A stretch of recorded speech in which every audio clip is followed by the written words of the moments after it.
বিসমিল্লাহির রহমানির রহিম। আজ সম্মানিত দেশবাসী, আজ আমরা দেখতেছি বাংলাদেশে কোনো সাংবাদিকদের কোনো নিরাপত্তা নাই।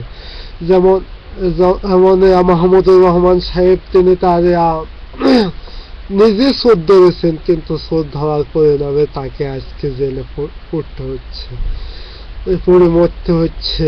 সম্মানিত দেশবাসী, সাগর অনেকে এইভাবে তাজা জীবন দিতে হয়েছে, কারণ আওয়ামী সন্ত্রাসী সরকারের সবকিছু তারা জানতেন। সম্মানিত দেশবাসী, আর কত কত দেখবেন আপনার তাদের কর্মকাণ্ডের কুকর্মকাণ্ডের কথা যদি আমরা রাতের পর রাত বলে, দিনের পর দিন বলে, মাসের পর মাস বলে, বছরের পর বছর বলে, বলা শেষ হবে না, এত কুকর্ম তারা করেছে। আজ বাংলাদেশে কোনো সাংবাদিকতার স্বাধীনতা নাই, কোনো একটা স্যাটেলাইট টেলিভিশনে কোনো মুখ খুলতে পারতেছে না। কিন্তু আর কতকাল এইভাবে আমরা গোলাম হয়ে থাকবো? আমরা গোলাম গোলাম আমাদের গোলাম। আমরা আমরা আমরা যেমন কবি নজরুল ইসলাম বলেছিল, বলবীর সে উন্নতম শির, কিন্তু আমরা সে উন্নতম শির, আমরা কোনোদিন আমাদের শিরকে নত করব না। আমরা উঠে দাঁড়াবো। আমরা আমরা আমরা দেশকে বিক্রি করে দেব না, দেশের স্বাধীনতার শেষ রক্ষা করব, দেশ এবং জাতিকে আবার গড়ে তুলব। এতদিন পর্যন্ত আমরা মার খেয়েছি, এবার আমরা মার দিব। সম্মানিত দেশবাসী, এখন আমাদের আন্দোলনের শুরুতে যে যেখানে পাইবেন আওয়ামী সন্ত্রাসীদেরকে কাউকে ছাড়বেন না। জুতা পিঠা এমন জুতা পিঠা করবেন তা যেন বাকশালী সরকার এইবার টের পায়। সম্মানিত দেশবাসী, আমরা আমরা আমাদের এই সন্ত্রাসী সরকারকে শাসিত করার জন্য শুধু আমাদের পায়ে জুতেই যথেষ্ট, আর কিছু লাগবে না ইনশাআল্লাহ। এই দেশকে আমাদের প্রেসিডেন্ট জিয়াউর রহমান উদ্ধার করেছিল এক সময় পাকিস্তানি হানাদার বাহিনীর থেকে।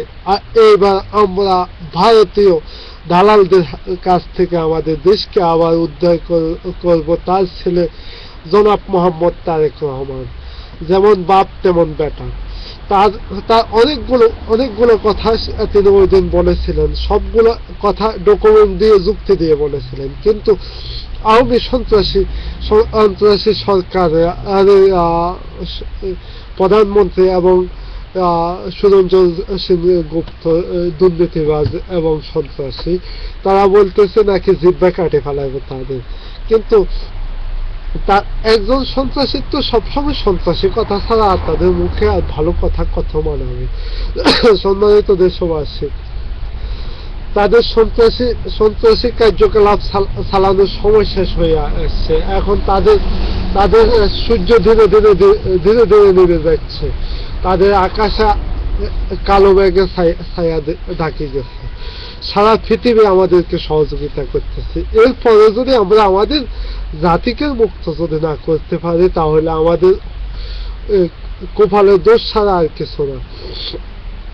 আমাদের নেত্রী বেগম খালেদা জিয়া এখন পর্যন্ত তিনি একটু রেস্ট নিতেছেন না, ওনার জন্য না, এই জাতির জন্য, এই জাতিকে মুক্ত করার জন্য। এই জাতিকে ওনার স্বামী মুক্ত করেছিল এবং উনি তার স্মৃতিটুকু ধরে রাখার জন্য। তারপর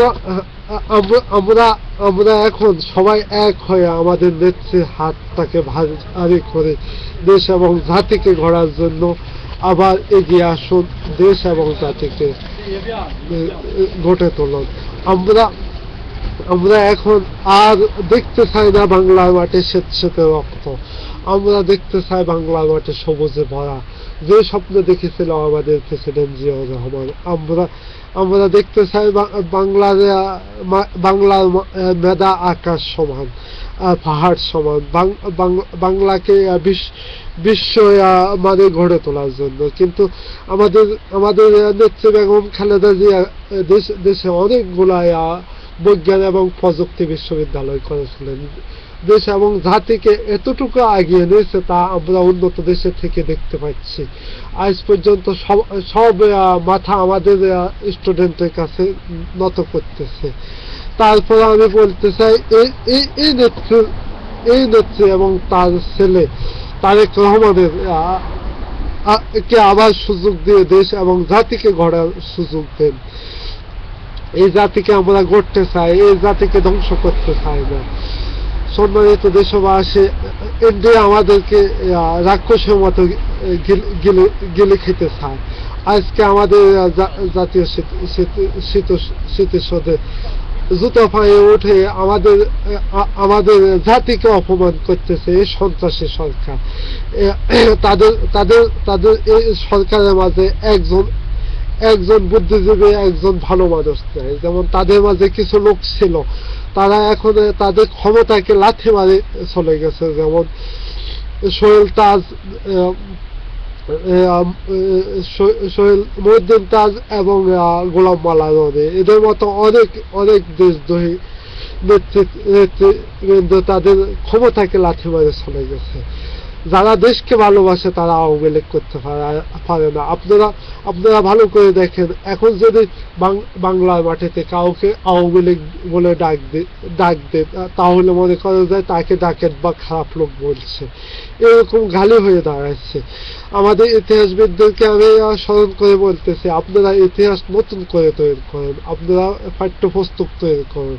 বাংলাদেশের ইতিহাসে এই রক্তের ছাপগুলো আমাদের ছেলেরা যে পড়ে, যেমন আওয়ামী সন্ত্রাসী দালালদের কাহিনী।